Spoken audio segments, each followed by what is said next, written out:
I ran into this last week. Here's what fixed it for me. If you're looking to cancel the auto renewal on your Peacock subscription, follow these simple steps. Step 1. Log into your account. Go to the Peacock website and log in using your credentials. This is the first step to accessing your subscription settings. Step 2. Access account settings. Once logged in, click on your account icon in the top right corner. From the drop-down menu, select Account to view your subscription details. Step 3. Manage subscription. In the account settings, look for the subscription section.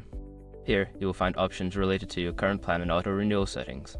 Step 4. Turn off auto-renewal. Find the toggle or checkbox for auto-renewal and switch it off. This will prevent your subscription from renewing automatically at the end of the billing cycle. Note: make sure to save your changes, otherwise the auto-renewal might still be active. Step 5. Confirmation. After turning off auto-renewal, you should receive a confirmation message on the screen. Double check your email for a confirmation email as well. If you follow these steps, you should be all set. If you have any questions or run into issues, feel free to reach out. Happy streaming!